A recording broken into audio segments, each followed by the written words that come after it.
Let's go to Canberra now and catch up with One Nation leader Pauline Hanson. Pauline, thanks for joining us. What a shambolic day it's been in the nation's capital when it comes to these detainee laws. The Coalition and yourself and others don't want to pass them through the Senate yet. Why not? Because we believe there should be a Senate inquiry into it. Also the Greens, they supported it as well, and it has to, Chris. I'm sick of seeing this government, this Labor Albanese government, put up legislation that is not scrutinised and we don't know what's in it.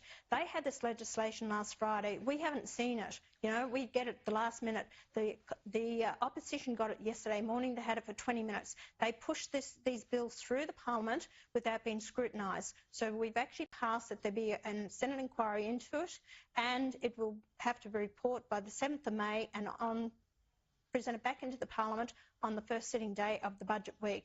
We're sick and tired of band-aiding everything, and then if they don't get it right, then we're in more strife than not, because then you've got more legal challenges. As they said, there is no hurry to rush it through, and I was told by the opposition that the current case before the courts at the moment with this Iranian man who's claiming now to be a homosexual, it's not the reason for this quick decision to be made. So there is time. Let's get it right and not create more havoc. Well, Claire O'Neill, the Home Affairs Minister, has had a horror of a day in the corridors and in question time, but she says others are playing politics. Have a look. We're very disappointed that the Liberals have decided to stymie our government's efforts. Peter Dutton always says no. Peter Dutton always plays politics, and Peter Dutton refuses to act in the national interest. Well, it's a pretty hard argument to run, given the opposition have been calling for laws like this for many, many months, and also the fact that he's got One Nation and, of course, as you mentioned, the Greens as well, all saying that this is rushed, shambolic, we've got to take our time and look at it properly. Chris, last May, the government knew about NZYQ last May. They knew the decision was coming down. They had no plan B. They had no idea what they were doing. Then they released them all from their one decision was based on NZYQ to be released from the Parliament. Then, not released from Parliament, released from detention. Then they released the 149. Now they had no plan whatsoever. They are the most useless, incompetent government, and I see that in O'Neill and I see that in Giles. They should be thrown out of their portfolios. They don't know what they're doing. And I will not support something that's rushed through this Parliament. We've had a guillotine now on about 9 bills through the Parliament today that no debate, no nothing. That's what this government does. They reduce the hours of the Senate, or the weeks of the Senate, from usually around 18 to 14. So they've reduced the weeks in this Parliament to scrutinise bills. Like I said, they are not doing their job.